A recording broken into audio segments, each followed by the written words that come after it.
Percaya atau enggak, YouTube dulu punya fitur-fitur yang mungkin bahkan belum pernah kamu lihat. Beberapa di antaranya membantu kreator, ada yang memudahkan penonton, dan ada yang juga penghapusannya sempat menuai protes. Nah, di video kali ini kita akan melihat kembali fitur-fitur YouTube yang kini hanya tinggal kenangan. Kalau kita melihat YouTube saat ini, mungkin terasa seperti platform yang sudah sangat lengkap. Mulai dari Shorts, Community, hingga berbagai fitur berbasis AI terus bermunculan. Tapi tahukah kamu, YouTube yang kita gunakan sekarang sebenarnya sangat berbeda dibandingkan dulu. Sejak pertama kali diluncurkan, YouTube telah berkali-kali mengubah tampilannya, menambahkan fitur-fitur baru, sekaligus menghapus fitur-fitur lama yang dianggap sudah tidak relevan. Ada yang memang jarang digunakan, ada yang digantikan teknologi yang lebih modern, dan ada juga yang penghapusannya justru membuat banyak pengguna kecewa. Nah, di video kali ini kita akan bernostalgia sekaligus membahas berbagai fitur YouTube yang pernah ada, alasan kenapa fitur-fitur tersebut dihapus, dan bagaimana dampaknya bagi para penonton maupun kreator. Mari kita mulai. Yang pertama, jumlah dislike. Dulu setiap video di YouTube menampilkan dua angka sekaligus, yaitu jumlah like dan dislike. Dengan begitu, penonton bisa langsung melihat bagaimana respon orang-orang terhadap sebuah video sebelum memutuskan untuk menontonnya. Namun, pada tahun 2021, YouTube memutuskan untuk menyembunyikan jumlah dislike dari publik. Tombol dislike memang masih ada dan tetap bisa ditekan, tetapi hanya kreator yang dapat melihat totalnya melalui YouTube Studio. Menurut YouTube, perubahan ini dilakukan untuk mengurangi aksi dislike attack, yaitu ketika sekelompok orang sengaja memberikan banyak dislike untuk menjatuhkan sebuah video atau kreatornya. Sayangnya, keputusan ini menuai banyak kritik. Banyak pengguna merasa jumlah dislike membantu mereka menilai kualitas sebuah video, terutama untuk tutorial, ulasan produk, atau panduan teknis. Tanpa informasi tersebut, sebagian orang merasa lebih sulit membedakan video yang benar-benar membantu dengan video yang menyesatkan. Bahkan karena banyaknya permintaan dari komunitas, sempat muncul ekstensi browser yang berusaha memperkirakan kembali jumlah dislike pada video YouTube menggunakan data yang tersedia. Hal ini menunjukkan bahwa fitur tersebut masih dianggap berguna oleh banyak pengguna hingga sekarang. Yang kedua, annotation. Kalau kamu sudah menggunakan YouTube sejak lama, kemungkinan besar kamu pernah melihat kotak-kotak teks yang muncul di atas video. Kotak tersebut dikenal sebagai annotation. Melalui fitur ini, kreator bisa menambahkan teks, catatan, tombol, bahkan tautan ke video lain di bagian tertentu dalam video. Saat itu, annotation sering digunakan untuk memperbaiki kesalahan informasi, memberikan penjelasan tambahan, atau mengarahkan penonton ke video selanjutnya. Sayangnya, seiring meningkatnya penggunaan smartphone, annotation mulai kehilangan fungsinya. Fitur ini hanya bekerja dengan baik di komputer dan tidak didukung pada sebagian besar perangkat seluler. Akibatnya, semakin sedikit penonton yang benar-benar bisa melihat annotation. Selain itu, tidak sedikit kreator yang menggunakan annotation secara berlebihan. Ada yang memenuhi layar dengan kotak teks atau tombol promosi sehingga mengganggu pengalaman menonton. Karena alasan tersebut, YouTube akhirnya menghentikan dukungan annotation dan menggantikannya dengan fitur yang lebih modern, yaitu cards dan end screen. Kedua fitur ini dirancang agar bekerja di berbagai perangkat termasuk smartphone, sekaligus memberikan tampilan yang lebih rapi dan nyaman bagi penonton. Meskipun sudah lama dihapus, annotation tetap menjadi salah satu ciri khas YouTube era awal yang masih diingat oleh banyak pengguna lama. Tapi, annotation bukan satu-satunya fitur yang menghilang. Ada fitur lain yang justru mengajak komunitas membantu membuat subtitle video secara sukarela. Sayangnya, fitur itu juga ikut dihapus. Ketiga, community captions. Sebelum teknologi penerjemahan otomatis berkembang seperti sekarang, YouTube pernah memiliki fitur bernama community captions. Fitur ini memungkinkan penonton ikut berkontribusi dengan membuat atau menerjemahkan subtitle untuk sebuah video. Bagi kreator, fitur ini sangat membantu, terutama jika penonton dari berbagai negara. Mereka tidak perlu menerjemahkan subtitle sendiri karena komunitas bisa membantu secara sukarela. Hasilnya, video menjadi lebih mudah dipahami oleh banyak orang. Namun seiring berjalannya waktu, fitur ini ternyata tidak digunakan oleh sebagian besar kreator. Selain itu, ada juga kasus penyalahgunaan, seperti subtitle yang sengaja diubah menjadi tidak sesuai dengan isi video atau berisi kalimat yang tidak pantas. Akhirnya pada tahun 2020, YouTube resmi menghapus community captions. Menurut YouTube, alasan utamanya adalah karena tingkat penggunaan fitur ini sangat rendah. Sebagai gantinya, YouTube mulai mengembangkan subtitle otomatis dan menyediakan cara lain bagi kreator untuk menunggah subtitle mereka sendiri. Meskipun begitu, keputusan tersebut sempat menuai kritik. Sejumlah kreator dan komunitas, terutama yang berfokus pada edukasi dan aksesibilitas, merasa community caption sangat membantu menjangkau penonton internasional serta memudahkan penyandang gangguan pendengaran menikmati konten mereka. Hingga sekarang, subtitle otomatis memang terus berkembang.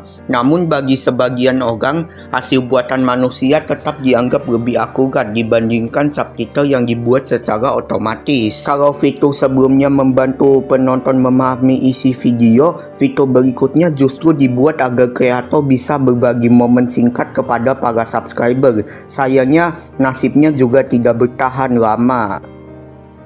Fitur keempat adalah YouTube Stories. Melihat popularitas konten singkat di media sosial, YouTube pernah menghadirkan fitur Stories. Melalui fitur ini, kreator bisa mengunggah foto atau video vertikal yang akan menghilang setelah beberapa hari.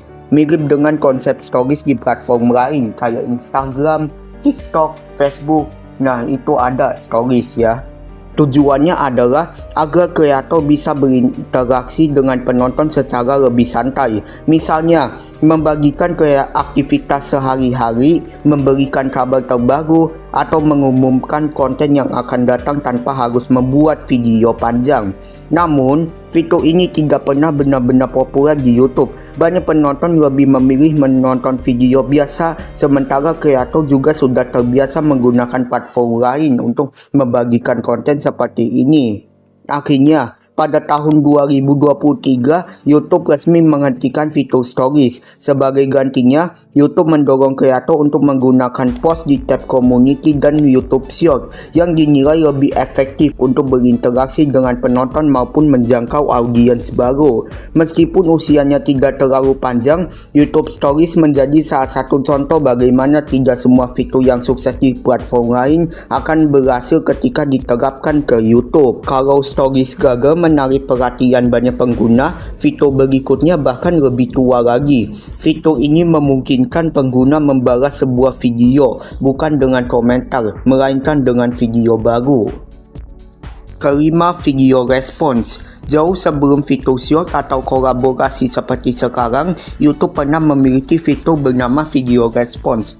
Ya, mirip-mirip lah kayak TikTok. Sesuai namanya, fitur ini memungkinkan pengguna membalas sebuah video menggunakan video lain. Jadi alih-alih menulis komentar, seseorang bisa membuat video tanggapan yang akan muncul di bawah video asli jika disetujui oleh kreatornya. Ide ini terdengar menarik karena memungkinkan terjadinya diskusi dalam bentuk video. Kreator dan penonton dapat saling berbagai pendapat, memberikan kritik, atau membuat konten lanjutan dengan cara yang lebih interaktif. Namun dalam praktiknya, fitur ini tidak berjalan sesuai harapan. Tidak banyak pengguna yang memanfaatkannya, dan sebagian besar video respons justru berisi promosi, spam, atau konten yang tidak berkaitan dengan video aslinya. Karena tingkat penggunaannya yang sangat rendah dan lebih sering disalahgunakan, YouTube akhirnya memutuskan untuk menghapus fitur ini pada tahun 2013. Meskipun gagal bertahan, video respons menjadi salah satu bukti bahwa YouTube sudah bereksperimen dengan konsep interaksi berbasis video sejak jauh sebelum video pendek dan kolaborasi menjadi populer seperti sekarang. Selain fitur untuk menonton video, YouTube juga pernah mencoba menjadi tempat pengguna saling berkirim pesan, tapi fitur itu pun akhirnya ikut menghilang. Iya, kalian gak salah dengar, mengirim pesan coy. Ini konsepnya mirip kayak TikTok, WhatsApp, Instagram, dan Facebook. itu dulu kalian bisa berkirim pesan. Tapi ya nasibnya sama juga kena delete sama YouTube. Oke, kita lanjut ke fitur selanjutnya. Ini menarik banget. Keenam, YouTube Inbox. Mungkin banyak pengguna baru yang tidak mengetahuinya, tetapi YouTube dulu pernah memiliki fitur inbox atau pesan pribadi. Melalui fitur ini, pengguna dapat mengirim dan menerima pesan secara langsung dengan pengguna lain di dalam YouTube. Kreator juga sering memanfaatkannya untuk berkomunikasi dengan sesama kreator, membahas kolaborasi, atau sekedar berdiskusi tanpa harus berpindah ke platform lain. Ya mirip-mirip lah kayak Facebook, YouTube, TikTok, WhatsApp, Instagram, dan lain-lain. Itu kan ada fitur DM. Pada masanya fitur ini cukup berguna, namun seiring berkembangnya media sosial dan aplikasi perpesanan, semakin sedikit orang yang menggunakan inbox YouTube. Kebanyakan pengguna lebih memilih berkomunikasi melalui platform lain yang memang dirancang khusus untuk berkirim pesan. Kayak misalnya WhatsApp. Nah, itu aplikasi berkirim pesan. Selain itu, YouTube ingin lebih fokus pada fungsi utamanya sebagai platform berbagi video. Karena tingkat penggunaan inbox yang terus menurun, fitur ini akhirnya dihentikan. Meski begitu, bukan berarti YouTube benar-benar meninggalkan interaksi antar pengguna. Sebagai gantinya, YouTube terus mengembangkan fitur seperti komentar, community, dan cara lain agar kreator tetap bisa berkomunikasi dengan audiens mereka. Bagi pengguna lama, YouTube Inbox menjadi salah satu pengingat bahwa YouTube pernah mencoba menjadi lebih dari sekedar tempat menonton video. Nah, untuk fitur terakhir, sebenarnya ini bukan fitur yang ada di dalam YouTube, melainkan sebuah aplikasi resmi yang dibuat khusus untuk membantu pengguna dengan koneksi internet terbatas. Sayangnya, aplikasi tersebut juga harus mengakhiri perjalanannya. Yang terakhir, YouTube Go. Berbeda dengan fitur-fitur sebelumnya, YouTube Go bukanlah fitur yang ada di dalam aplikasi YouTube, melainkan sebuah aplikasi resmi yang dikembangkan khusus untuk pengguna dengan koneksi internet lambat atau perangkat berspesifikasi rendah. Melalui YouTube Go, pengguna bisa melihat perkiraan ukuran video sebelum memutarnya, memilih kualitas video sesuai kebutuhan, hingga mengunduh video untuk ditonton secara offline. Aplikasi ini pertama kali diperkenalkan untuk membantu pengguna di negara-negara dengan akses internet yang masih terbatas. Namun seiring berkembangnya teknologi, kualitas jaringan internet dan kemampuan smartphone juga semakin meningkat. Karena aplikasi utama YouTube kini sudah memiliki banyak fitur yang sebelumnya hanya tersedia di YouTube Go, keberadaan aplikasi tersebut menjadi semakin kurang relevan. Akibatnya, pada tahun 2022, YouTube resmi menghentikan layanan YouTube Go dan menyarankan pengguna beralih ke aplikasi YouTube utama. Meskipun telah dihentikan, YouTube Go pernah menjadi solusi yang sangat membantu bagi jutaan pengguna di berbagai negara. Aplikasi ini menjadi bukti bahwa YouTube pernah berupaya menghadirkan pengalaman menonton yang lebih lama bagi pengguna dengan keterbatasan perangkat maupun koneksi internet.